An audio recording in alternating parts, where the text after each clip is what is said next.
Dave Ulrich, welcome to Partnering Leadership. I'm thrilled to have you in this conversation with me. Mahan, what a thrill. I've seen some of the podcasts you've done with some incredibly gifted people, and I always come away from listening to those with really good insights and energy. So I'm honored to join you and the other colleagues. Dave, it's an absolute honor. Not only are you known as the father of modern day HR, which is one of the reasons when initially graduating from business school and getting involved in Carnegie, I was told to start studying your work and reading your work. So I have followed your work for over 30 years now. Named number one management guru by Business Week, but you have really played a pivotal role in my own development. So it's an absolute thrill for me to get a chance to share some of your insights with the partnering leadership community. But before we get to your content, Dave, would love to know whereabouts you grew up and how your upbringing impacted the kind of person you've become. I grew up, it's interesting. I was asked to do a commencement talk at a university, and most commencement speakers have a rags to riches story. They grew up in, the Oprah Winfrey story, the Stephen Jobs story. I have no story. I had normal parents. They were wonderful. I had a sister sibling. I think one of the themes in my family was service. And I'll give a quick example. My dad worked for the government. He built campgrounds, very dedicated to the outside. And then he ran a civil service group called Job Corps in the 60s and 70s, where people learned how to develop skills.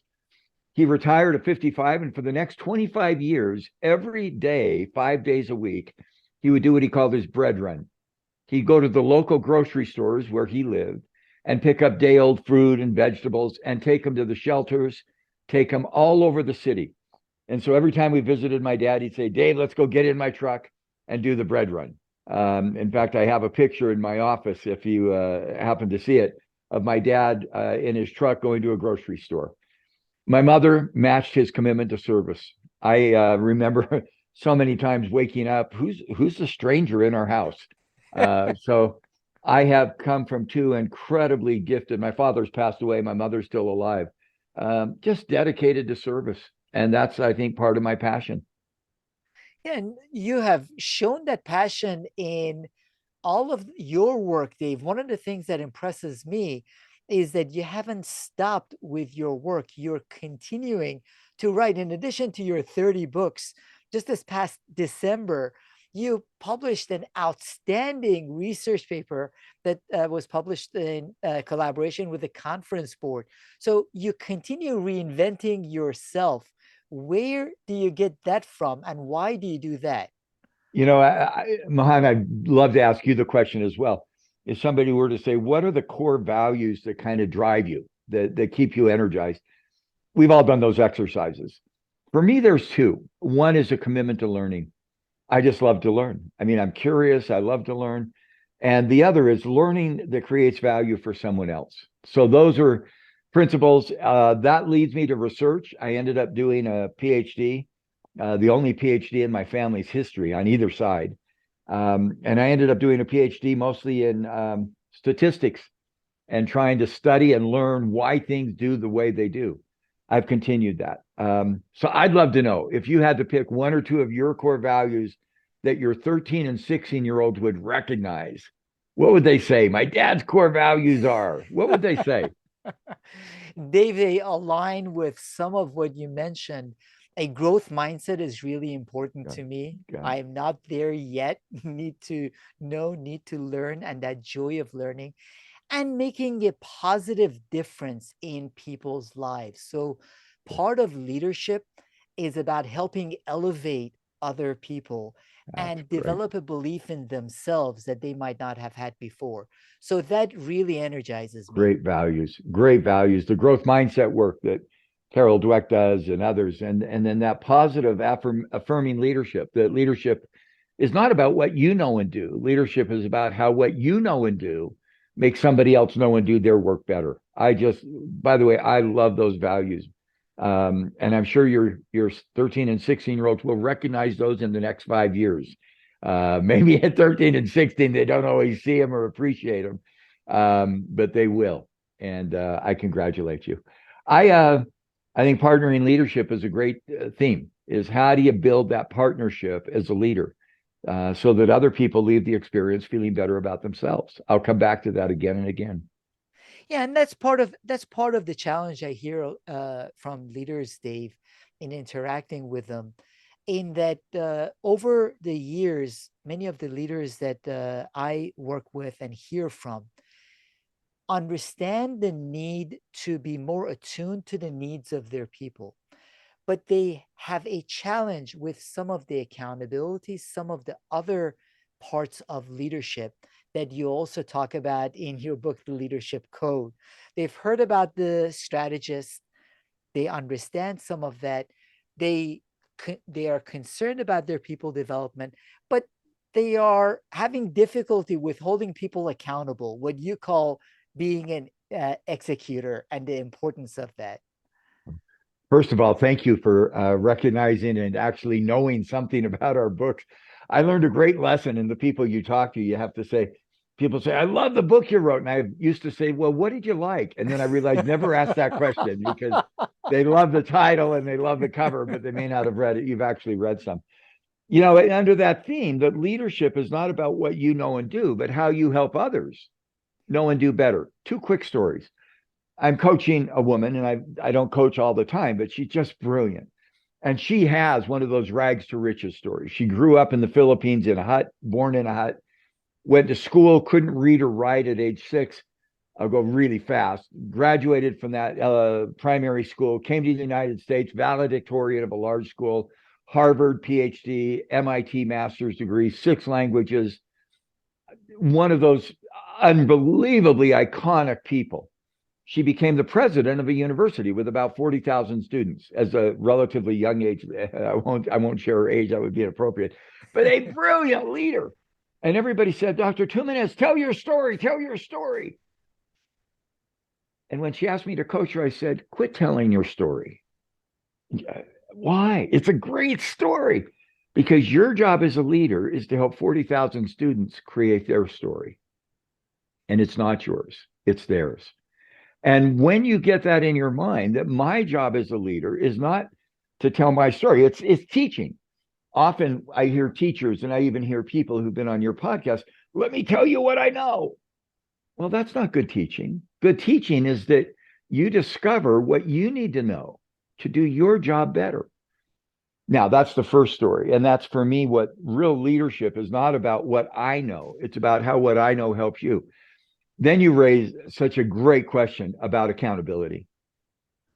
Second case, I'm coaching another leader. He's a very senior leader in a global company, one of the top officers, company everybody would recognize by name. I won't name it. And an employee of his makes a huge mistake, cost the company an enormous amount of money. I had to deal with him, and this company did global work, and they often communicated through email, which is not ideal, but they did. And he wrote an email. You made an egregious mistake that's going to cost us millions of dollars. If you don't fix it and do better, you will be fired. And I quickly said, don't hit send. And he was about to.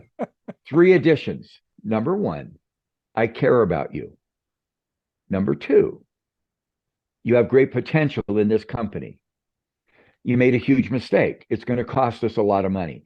Do not hide as a leader from accountability. I love when you said one of your values is positive differentiation. You know, it's positive with accountability. Number 1, I care about you. You have great potential. You made a mistake. It cost us money. Then number 3, what did you learn so that you can make improvements going forward?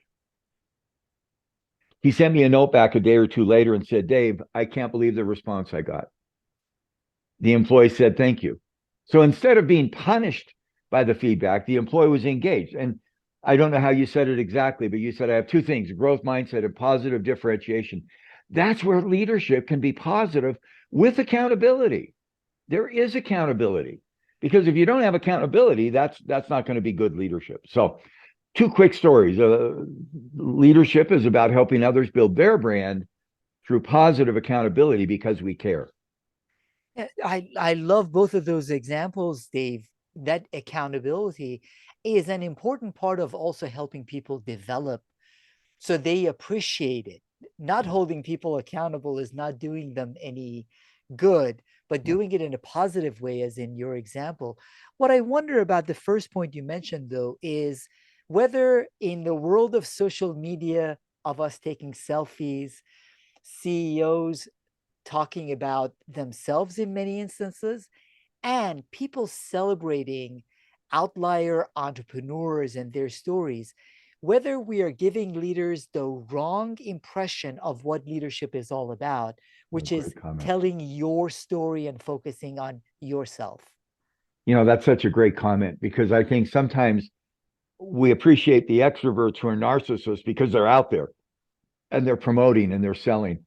But I don't think that's real successful leadership. To me, we often make a difference in some of our writing between a leader and leadership. A leader is that first person. He or she does the work. They're out there, they're forefront, they're the covers of the magazines, they're all the things. Leadership is when you lead, the next generation is better. I think we see that in parenting. We had a quiet, brief introduction at the beginning. I had great parents, and it sounds like you did also. My mother and father, as you allowed me to share, part of their agenda was helping my sister and I become better. And it sounds like your mother has done that with you and your other siblings. We do that with our children. And we do that not by taking away their accountability.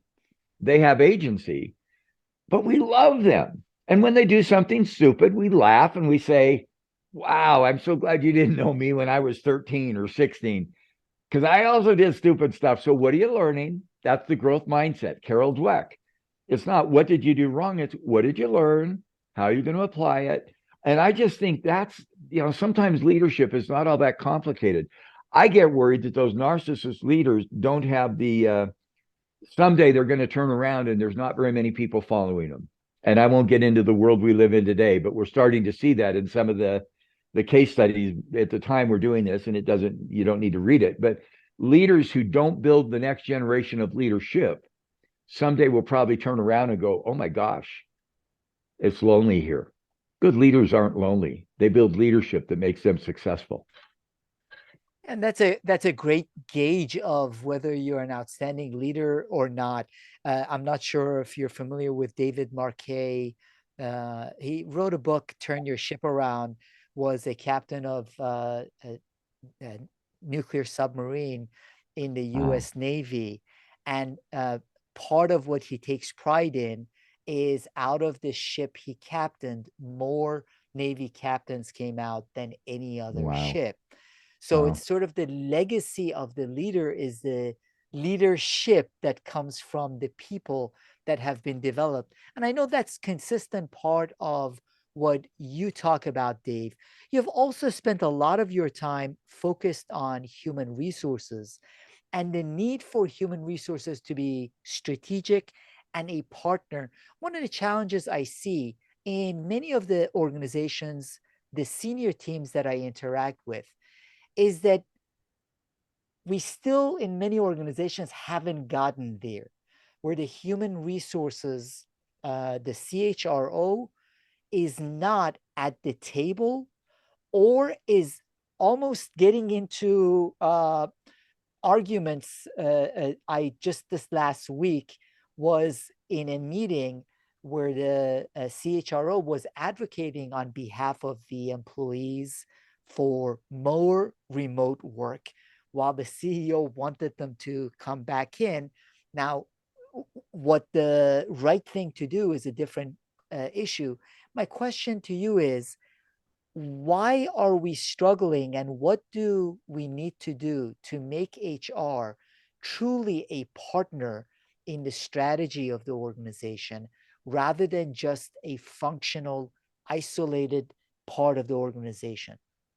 I'm going to answer that in a roundabout way. A couple of weeks ago, actually, maybe a month ago, I was on a flight and a professor from the place where I teach at the University of Michigan was on the flight with me. And we got off and he introduced me to his wife and he said, oh, here's Dave Ulrich. He works in human resources. And I could just hear in his voice this stereotype of the office. or Dilbert cartoons. They're sitting in their office pulling levers that mushrooms. And I thought, thank you. I appreciate the introduction. It so happened that he's an expert in leadership and he's very good. My first reaction is when I think about human resources, I don't think about the function. Here's what I think about. Human resources in our evolution of the idea is not just a personnel function. It's not just an HR practice, hiring, training, remote work, not just human capability. It's literally three things. The ability to add value to stakeholders, customers, investors through three things: people, talent, organization, not talent, competence, people, anything related to the individual. The second thing human resources is about is organization, the teamwork, the culture, the system. And the third thing it's about is leadership. If you had a video, and since you don't have a video, I may do it anyway, and you may make a clip out of it. If you hold up, Mahan, your fingers, that's your talent. So you sit in a meeting. Do we have the right talent? Do we have the right organization? And do we have the right leadership? By the way, I've learned that the fingers over the fist in China is either a symbol of respect or a symbol of, I want to have a fight with you. So I don't know which way it goes, but this is respect. So when I think of human resources, I call that human capability. It's talent, organization, leadership that creates value for stakeholders. Now, here's my comment. Those issues are going to be at the CEO table. Investors are paying attention to them. 80% of a firm's value is intangibles. Our research shows that about 25 to 30% of that is human capability, talent, organization, leadership. Boards of directors are paying attention to it. They do succession of leadership, but they also manage a company's culture. They manage the employee engagement. Senior business teams. We want to create a new strategy. We want to differentiate. You do that work brilliantly. And I looked at your website with some great stories and cases. It isn't just the color of the ocean. It's a purple ocean, a blue ocean, whatever the strategy is. Do we have the human capability, talent, organization, leadership? So for me, the human capability issues of talent, organization, leadership, they're at the table. They're central today, more than we've ever seen them post-pandemic and post-uncertainty. What does that then mean? When a human resource person walks in the room, they ask the questions to deliver talent, organization, and leadership that will create value for a customer. So back to your human resource executive. I think that executive made a mistake. It's not a debate of remote work versus in-person work. That's a silly debate. Hybrid work, whatever, it's not new. I'm betting, Mahan, you've done hybrid work much of your career. I worked at home. I mean, my first book, I wrote on an airplane. I write most of my books on airplane. We've done hybrid work. Here's the question that HR person should have asked. What do we as a company have to do to succeed in the marketplace? How will we better get customers to buy our products and services? How will we get investors to invest in us? Given those agendas in the marketplace, what do we need to do with our people? Is it going to help to get better people, culture? If we have remote work, is it going to help if they come together? And how do we navigate that discussion so that we succeed in the marketplace? Absent marketplace success, there is no workplace. And so I keep coming back to that. That's the North Star. That's the direction. How do we build an agenda inside so that our customers, investors, and communities outside are benefited? And I hope HR people walk into the rooms with those questions. I love that, Dave, especially the bridge that you build to the outside with the so that. The so that is not an internal so that, it's an external so that. And to me, that is really important. And when that happens, then HR is the strategic partner in the organization. And I don't care if it's the HR person who raises it, could be the CEO who raises it, could be a technology person. By the way, ideally, it may even be a consultant. And we make our living sometimes doing that. But those questions of talent, organization, leadership, when we navigate those agendas, good things will happen in the marketplace. Good things will happen. And that's the virtuous cycle that I think. And so to my dear colleague who studies leadership, I'd look at him and say, thank you for your great studies of leadership. It's one of the elements of human resources. It's not the only element, but it's one of the elements of human resources. And we're so grateful for what you're doing. So, in order for organizations, whether the CEO or the CHROs, to be able to do that well, Dave, when you're working with organizations, what are the measures that you ask them to focus in on in order to be aligned with the right so that? I love to start with customers or investors. So, who are our customers? Why are they picking us versus a competitor? I think a lot of people call me, and they must call you as well because you're so visible. I want to go start a business. What should I do? And I say, why? And they say, I got a great idea. And my first question is, who's the customer? Why will they take your idea instead of someone else? Or somebody says, Dave, I see that you do talks. It looks so easy to do. Mahan, I see that you're a consultant. You've worked with Dale Carnegie. You've worked with all these clients. I want to go do that. By the way, I've learned the simple question is, why would a customer pay you to join them? And then they go, well, because I'm cute. No, that's not. By the way, that doesn't work for me. That may work for you. That doesn't work for me. My Because bald head. yeah, It works for my bald head. that's Yes. good. That's good. I shine on. um, because I've had a great experience. No, your experience isn't theirs. I mean, that's where I tend to start. Who is it you're trying to serve? What is it you're going to give them that will allow them to be successful in their space? And that could be an investor as well. It could be a customer or a community where we're trying to build social policy that builds communities. Once I get that clear, then I say, how do we build that inside the company? A quick example. You've done so many clips on leadership. We were, and by the way, I love research. That's my passion to learn. We did for three rounds. We did a big study called Top Companies for Leadership with Fortune and Aon Hewitt. Almost every company in the world has a competence model. In fact, at the university where I teach in Michigan once, we said, send in your competence models. And we posted them on the wall with no name. We were more able to predict the consulting firm who created it than the firm for whom it was created. Because some of them they're in a circle. Some of them have I mean, the best companies for leadership begin their competencies with customers. What is it we're promising our customer? Innovation, cost, technological advancement. Do our leadership competencies reflect the external customer? So we did a book called Leadership Brand. The brand is not what the leadership knows. The brand is what the customer expects translated into leadership behaviors. And when we get that bridge, that's the outside in bridge, suddenly the leadership is not just when I look at my leader through the lens of through the image of my leader, I should be able to envision my customers. This is the way she behaves or he behaves as a leader. That's going to give my customers a better experience. So that's the logic we've tried to follow. By the way, most companies don't do that. They build their competence models based on who were successful leaders, unsuccessful leaders in our company. No, it's the marketplace that we're trying to influence. And I want to underline what you just mentioned, Dave, which is brilliant and lacking in all of my years traveling 80 plus countries for Carnegie and working with lots of top level clients in the greater Washington, D.C. region.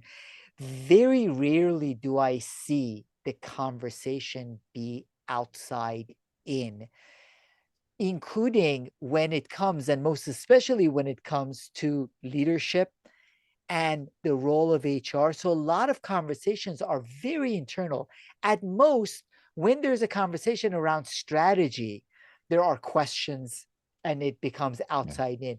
So this is really, really a gem and really important, not well practiced by a lot of organizations. And it's not hard. I mean, if it was hard, I wouldn't be able to do it.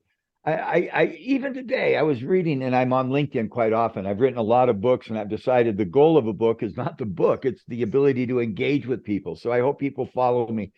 Somebody said, who makes all those comments? And I said, I do. That's why they have bad typing in them. But I was reading this company that's very well known said, we're really upgrading employee engagement. We're doing some incredibly innovative things. And there was a podcast like this with a great transcript. Not once did they talk about customers. Not once did they talk about investor confidence or community reputation. And I think you have just taught people what you're doing, which I don't disagree with. But how is that connecting to the marketplace? How is that connecting? I'll tell a funny, quick story. 6 months ago, I had the chance to do a talk to the top 100 leaders in a big, successful technology company. I got to ask you, do you ever get intimidated when you have to do stuff? Imposter syndrome? All the time, Dave. So am I. I was sitting there, by the way, before the talk, I looked out, probably 80 PhDs in math and science and computer science. And I thought, holy crap, I majored in English and struggled to get my PhD. And so I thought, how do I get their attention around the research that we believe is so important? So here's how I started. What could you yell out what these companies have in common? Digital equipment company, and they were a legacy technology company, obviously. Compaq, Enron, Eastman Kodak, Toys R Us, Sears, and somebody yelled out, they all went broke. And I yelled back, I consulted for every one of them. And people stopped, like, that's a gutsy thing to say. Maybe we should end the talk right here. Yeah, I said, I took some of those companies from 100,000 employees to 10, and I'm here to help you. And then they said, why are we listening to you? And I said, because I've learned. Every one of those companies had great people practices. They were the state of the art. People Express Airlines, the state of the art. None of them connected them to the marketplace. Toys R Us, wonderful company. They missed Amazon. They missed e-commerce. They didn't have the people in place who could anticipate that next generation. And so 200,000 people lost their jobs. That outside-in logic is so prevalent, so prevalent. And if we get it right, it's not complicated to say, so what's going on in the marketplace? What's happening out there that we need to see? And how do we get the people who are maybe a little bit off in terms of their vision and their views, but they see what the future might hold? Let's get their input. You don't have to own them. You don't have to hire them, but you got to access them. That for me is just driving the work that we do. And I think that applies at a personal level. I assume you're in a relationship. Who defines the value of the gift you give your 16-year-old? She does. Dave, the same thing happens with my wife. I get her magnificent gifts and she doesn't appreciate them as much because a lot of times I get what I would want to give her. I get that. I've been married for over 45 years. My first few years, I got my wife tickets to sporting events. And her comment was, enjoy yourself. The value is defined by the receiver. I'm going to give you a hint. When our daughter turned 21, one of our daughters, we have two daughters, I didn't know what to get her. I mean, what do you get? Our kids are spoiled and they're lovely and kind. I decided to give her 3 days. Monica, sweetheart, you got 3 days. Whatever you want to do with me. And I'll go deeper on this story. She thought about it. I hope you get your 16. I'm going to give you 3 days. Daddy-daughter date. Has to be in the US. I didn't want to go to Australia. That's more than 3 days. She decided she wanted to go to New York and see 4 or 5 Broadway plays. I'm going to get emotional. What a sweet experience. Here's an aha. I don't work. You and I both have the opportunity periodically to work with very senior leaders in Washington or around the world. I don't do that all the time. Neither do you. We wish we did. But a company in Europe had a board of directors meeting where they were planning their leadership agenda for the next year, and it fell on a Friday that I promised my daughter. So they said, Dave, you need to come if you're going to build the agenda for the next year. I did a good and a bad thing. I said to them, I can't. I have a commitment because I made a commitment to my daughter to give her 3 days. That was a good thing. They said, well, change it. What is it? I didn't have the courage then to say, I made an agreement with my 21-year-old daughter that we're going to go see a play. I wish I'd had, I don't live with tons of regret, but I wish I'd had the courage to say, I'm not going to come to your board meeting because I'm going to go see whatever Lion King or whatever play with my daughter because I made the commitment to her. I hope we can create organizations that can have those conversations. By the way, I'm not uncommitted. I work like you do. I work 70, 80 hours a week. But we ought to be clear about the value we're creating for whom. Anyway, that's the value of a gift. Values to, and my daughter, by the way, to this day remembers that. I tried it again when she turned 30, and she took me to Los Angeles and wanted me to get on the television show, you may or may not remember, called Let's Make a Deal, where she wanted me to dress up as a fool and get on the TV show and win a television. And by the way, that's so funny. That's so funny. So we go to LA. We try to get on the show and win a TV so that we've had success. She laughs about that. Dad, that was the greatest gift. You made an absolute fool of yourself. Okay. By the way, values defined by the receiver. I hope you do those things and have obviously done those with your children and your spouse. Dave, now my audience, who is, I'm sure most of them are familiar with your work, is falling in love with you as I have over the years. First and foremost, as we talk about leadership, whether in our personal lives or professional lives, is truly behaving based on our values, not stating it. We all say family is most important and everything else, but at the first chance, we end up a lot of times doing things differently. But to your point, it's really important whether in our personal lives, value is based on what the receiver sees, and then organizationally, and I see a big struggle in. I'm sure you do a lot more of it at very senior levels. When I facilitate conversations, it's very hard to get people to start perceiving the value of whatever the conversation is around from the outside perspective, from the customer's perspective. And that is really important when you talk about employee experience or any other aspect, focusing on it from the value from the outside in perspective rather than inside perspective. You know, I should take what you just said and put it in the next LinkedIn post because that's exactly the issue. You've defined it beautifully. Let me give an example, and I'll use the name of this leader because he's passed away, and I have such respect for him. Jack Welch, and everybody's heard of Jack Welch. He gets negative press today, which is, I think, very unfair. He was an exceptional leader. He wanted to change the culture at GE. And he knew that participative management, engaging people, would help the company be more successful and help the people. So he brought me in and he said one day, Dave, I demand that my people, my leaders, practice participative management. And I said, say that again, but say it slower and listen to yourself. I demand that they practice participative management. And he said, oh, I got it. That's hypocrisy. Think about your kids. I want you to clean your room. Clean your room, clean your room. Then your daughter turns 13 and says, Dad, your room's a mess. Yeah. And to Welch, the comment is, Jack, you don't demand it, you model it. And when you model participative management, which he did brilliantly, actually, you then help people see what they can become. The real source of helping others is not in giving them opportunities, it's in empowering them. And when you empower others, you help them develop in their ways. The story I started with, Dr. Tuminez, your job as a leader is to help other people build their brand, not to share your brand. You've got a brand, and their brand won't be yours, and that's okay. By the way, I love that line. I demand that you practice participative management. By the way, these folks have more IQ than I ever will.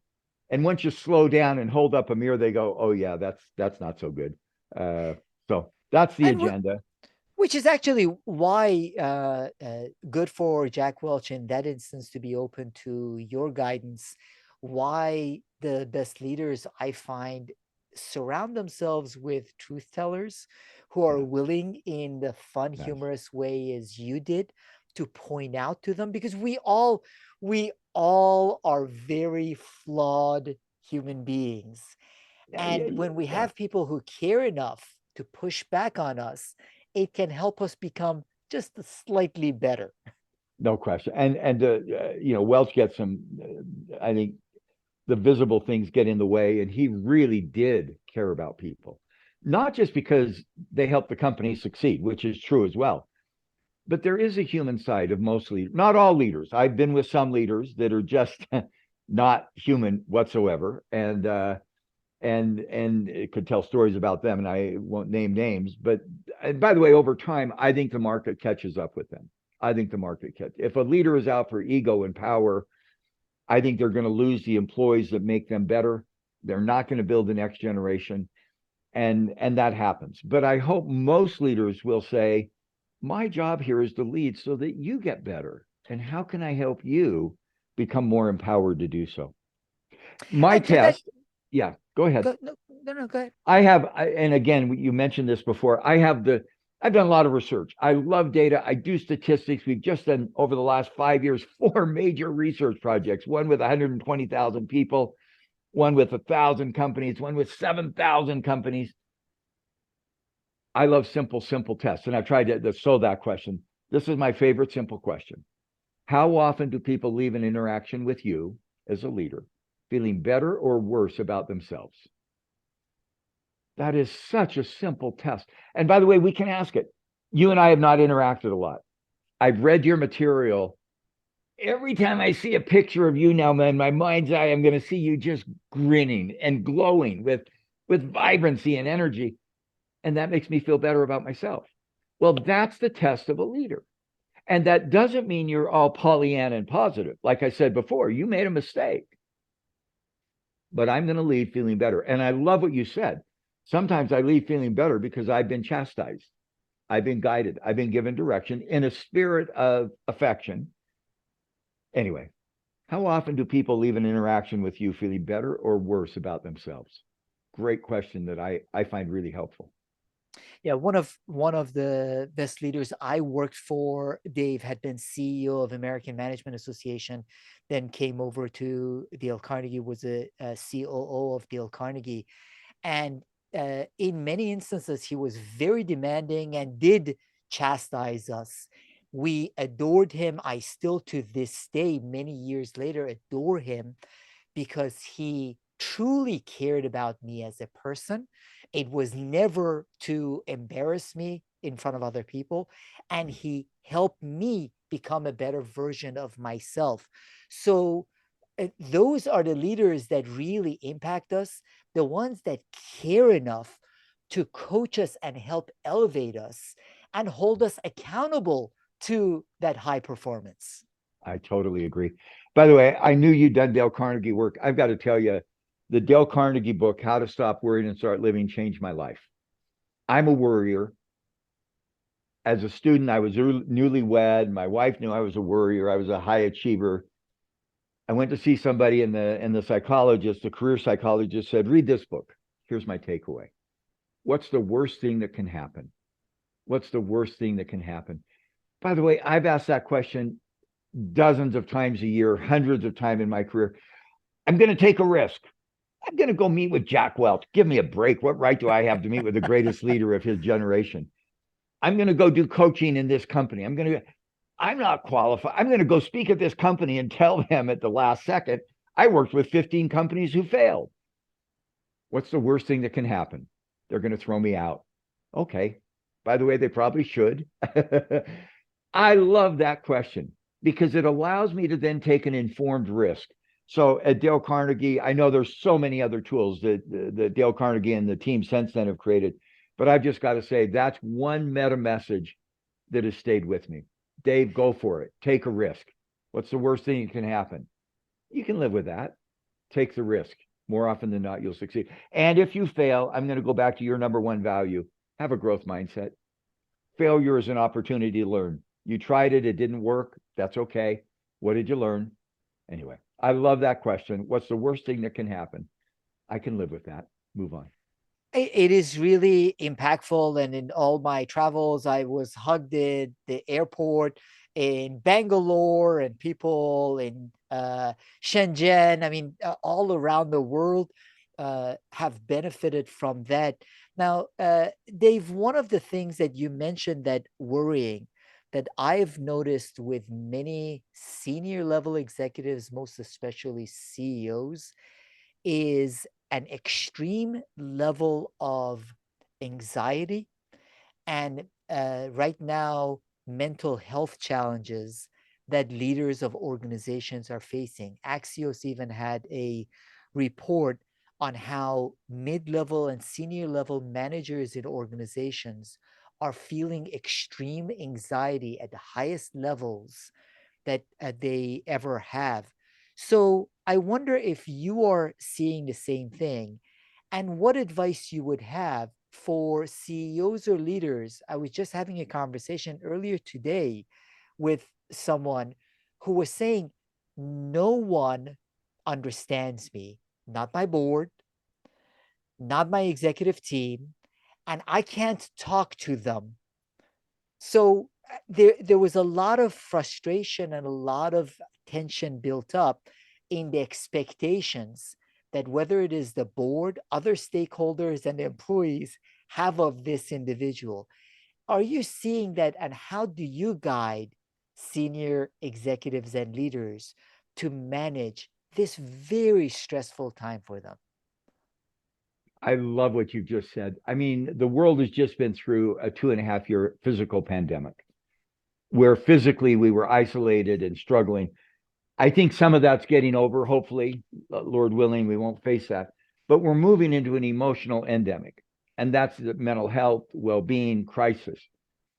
I think we face, and again, I'm just going to do a very simple topology: depression looking backward, anxiety looking forward. The mental health has both of those. The underlying feature of that depression, when I look back with my history, my anxiety, when I look forward, is a sense of uncertainty.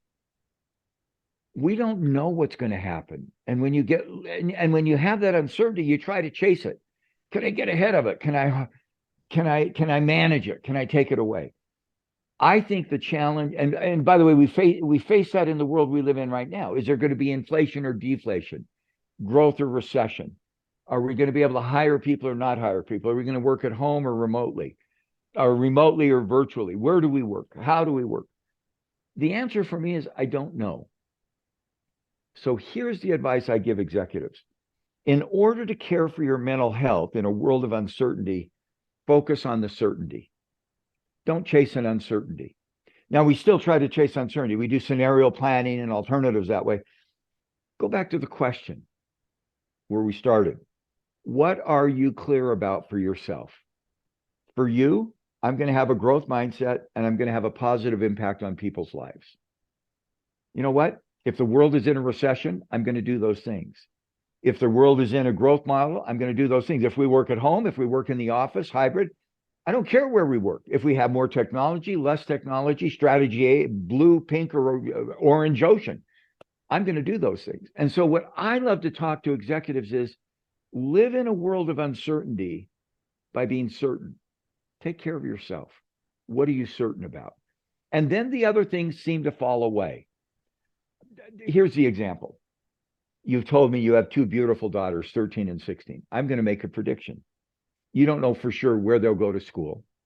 You don't know for sure who they might have relationships with. You don't know what they might study. You have an idea, but you don't know for sure. You don't know where they might live. You don't know what their lifestyle might be, their habits. But now let me ask you a question as a dear father. What do you know about your relationship with them, regardless of all the others? What would you say? What do you know? It will be strong, loving, supportive throughout the years. Got it. Now they're 13 and 16. They're going to test that. Uh, but by the way, I know with my children and grandchildren, I will love them. I will support them. I don't know what they're going to study. I don't know where they're going to live, but I know that. I think the same thing is true with an executive. What does she know? What is her certainty? And I think it's true with a company. What do we as a company stand for? I've read your strategic leadership work, which is so good. Get those clear. And then when the winds blow and the ocean howls, stick with that purpose driven. And I believe that with that focus, caring for ourselves, caring for our companies with certainty, the uncertainties become less critical. That's a beautiful way to balance ourselves, Dave, as I believe that level of uncertainty will continue A lot of people were hoping for a certain return to some normalcy. I don't know if you've had a chance to spend any time on the Chat GPT or Dolly or not. OpenAI introduced those. So it's a chance to see conversational artificial intelligence It's at amazing. work. It scares me, by the way. It is I, very, I don't know what it means. I'm still, in fact, my daughter, who's a professor of sociology, said, Dad, it's not plagiarism. People can go in and get a paper written, and it's better than what they'd write. How do I grade though? I'm still struggling with what that all means. You can teach me. I don't know. I don't either, Dave. I have a few experts in artificial intelligence scheduled as guests because I think it's important. I would like to know about its impact, and I know the audience would want to understand it better. I was showing it to my girls. So first, my 13-year-old, she's 12, about to turn 13. So my 13-year-old first asked ChatGPT to write a poem in Shakespearean style about volleyball because she loves volleyball. And ChatGPT came back with a really cute Shakespearean style play on volleyball. Then she gave some details about her 16-year-old sister, asked for it to write a poem about her sister. And ChatGPT did. So all of a sudden she said, Dad, I can now do my homework with this. Well, that's the So dilemma our daughter has is, how do I know? Our daughter did something. She introduced it to me about 2 weeks. It's only been out for a few weeks. yes. He asked, what's wrong with Dave Ulrich's theory? And it wrote a response. And she said, Dad, I've studied your approach. And here's the things wrong with it. And I said, holy smokes, that's pretty thoughtful. Welcome to the new world. I love what you said. Growth mindset, positive difference. For me, how do I learn that creates value for others? Same kind of agenda. We're going to figure out Chat GPT and figure out where it fits. One of the creators of that told me, and he was not directly in that, but he's in that area of AI, and you'll talk to these innovators. He said, I could rewrite the Bible. Let me read Paul's epistles, put them into the funnel, and say, I want a new epistle, but this is the doctrine I want. Or the book of Revelations. Let me create a couple new scriptures. And we're going to have to sort. We're going to have to sort. Yes. The one thing I learned is the critiques of my work were not as accurate as they could have been. There are better critiques. I know the things wrong with my work, but they're going to get better. And that will be a new world we live in. I remember when I was a student so long ago, I took a course in statistics called factor analysis. And the professor was one of the creators of this with using matrix algebra. And he said, I want you to do a 24 by 24 matrix of factor analysis longhand. Do not do a program. Well, I got to confess, I wrote a program and turned it in. And I got a low grade in the class. That's going to be the future. We're going to see young men and young women like your daughters and many using this Chat GPT in a way that allows them to articulate language. But and there'll be a way that we can get around that. I don't know it yet. That'll be fun to see. Yeah. I, As a fun aside, Dave, one of the things about it is that it is also partly like an 18-year-old version of me, even when wrong, very confident. So it can criticize what you have written confidently, right. even when wrong. So you have contributed a lot of outstanding perspectives.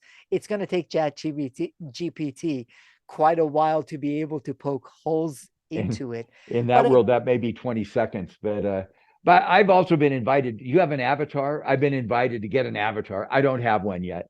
Because I'd rather be in person than the image of myself. What we're talking about is this new world. I don't understand that world, but I do understand certainty. For you, I want to help build a growth mindset that has positive impact. Same kind of things for me. I want to learn in a way that creates growth in others. You know what? Stick with those. There'll be new tools that'll keep coming. They'll keep on coming. And that's what leadership is about. It's just, I look at you, yeah, have fun with it with your daughters and say, okay, here we go. Let's see what this looks like. And if your 13-year-old, soon to be 13, can figure it out before her teachers, she may get a year ahead. And that's why learning from people like you, Dave, over the years has been such an incredible joy for me, most especially because I have to read really fast to try to keep up with all the work and research that you put out with your fun style and humility, which I absolutely love. I wonder, Dave, it, are there any leadership practices you recommend to leaders in addition to part of what you've talked about, which is that leading with a learning mindset, leadership practices as they look to guide their teams and organizations into the uncertainty of future? I'm going to go back to that meta message of how will what you do help others? Leadership practice. What do you think? What do you think? That's a simple question. How will what we do today help you be successful tomorrow? Simple question. What matters most to you? What can I do to help you reach your goals? What are you trying to accomplish? Again, that outside in value in the mind of the receiver logic, I think if I were picking a practice domain, that would probably be it. Leadership is not about you. It's about what you do to help others reach their goals. And that's easier said than done. I don't do that all the time. People say, Dave, what do you think about this? And instead of saying, why do you need to know that? How will that help you? I love to say, let me tell you what I know. That's a seduction. What I know may not matter to you as much as what you need to know. And I hope leaders can see that. And that's also part of that mental health agenda. Where do we get our joy? By helping others discover their joy. Our mental health comes from their mental health. That's a beautiful way to put it. Dave, for the audience to find out more about you, we'll put links in the show notes. How best can they follow your continuing work? You were gracious. I've written a lot of books. My friend told me I have a disease. I had to look it up called hypergraphia. I'm addicted to writing. I love to write. I write a lot. I've written 30 books. The last 2 years, I've not. I'm on LinkedIn. And I have found LinkedIn to be a global water cooler, if that metaphor works. I almost never look at who made a comment. I'll look at a comment on something I've written, and people challenge all the time. By the way, there's 20% that are stupid challenges. After a while, you get over that. You on this podcast and every other one, somebody's going to make a stupid comment. That's fine. But I love people that make thoughtful comments and respond. And this morning, in fact, we got into a dialogue with two people. One is I think he's from Lebanon, if I remember right, one from the UK. And we went back and forth 3 times within 10 minutes. Join me on LinkedIn. I think that's a global water cooler. Now, there still may be a place for books. I'm not going to deny that. And I've thought about another book. But I think we need a forum to have a global platform to learn. And I hope this podcast, if you're listening and it's out there and it's on LinkedIn or posted, join me, challenge, push me. And if you really think something's very bad, go to Mahan and push him. By the way, that's okay. And I hope neither of us will look at who's the source of the idea. We'll look at the idea and try to grow from it. So follow me on LinkedIn. It is, and I actually discovered you more recently on LinkedIn, and I've really appreciated that. I've followed your work for quite a while, Dave. And in preparing for the conversation with my guests, in addition to having read their books and your books, I started reading 30 years ago. I listened to a lot of episodes. I want to. Uh, part of the joy of doing these interviews, Dave, is I get a chance to spend 30, 40 hours with you, not just the hour of the conversation. And I saw a consistency in these conversations. In addition to the value that you added through your insights, your genuine humility and curiosity came across, which I appreciated, and also the consistency with which you make the people you interact with feel better. So, this is not something that you just say in conversation with partnering leadership. You do it consistently. I'm sure there are days you might not. There are days I'm not my perfect self. However, that's part of what makes me appreciate your content even more, because you try to live what you tell other leaders they should do. So I really appreciate you taking the time to share some of your thoughts and perspectives with me and the partnering leadership community. Thank you so much, Dave Ulrich. Well, you're so kind. I'm going to ask you a question. You knew I probably would. I love this. If your 16-year-old or 13-year-old said, I've been assigned to do a paper about what are one or two of the lessons from this company called Partnering Leadership, that there's dozens, hundreds of podcasts. What are one or two meta lessons that I need to take away? And I want to write the paper. I don't want to go to Chat GPT. Dad, what are a couple of the lessons? What would you say as a way for me to learn from you? Just a couple of the lessons that you just instantly distill from the conversations you've had.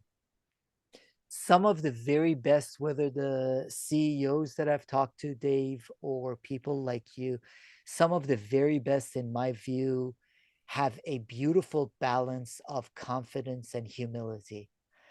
You have tremendous success. You are the father of modern day HR. However, you have the humility to ask questions and try to learn and engage in conversation. And I am both continually impressed with that, whether it's you, my interactions with Stephen Covey, Ken Blanchard, they really are genuinely good people looking to also learn as well as contribute. So that's one that for me stands out. Then the second part of it is, I think that level of growth mindset, the people that I have enjoyed the conversations most with are the ones that are themselves looking and learning on an ongoing, consistent basis. They have not found the truth. They're continuing to look on and on a journey of developing themselves as well as contributing to others.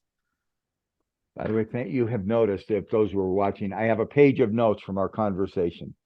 So thank you. Thank you, my friend. I leave this interaction feeling better about myself. Thank you. Thank you so much.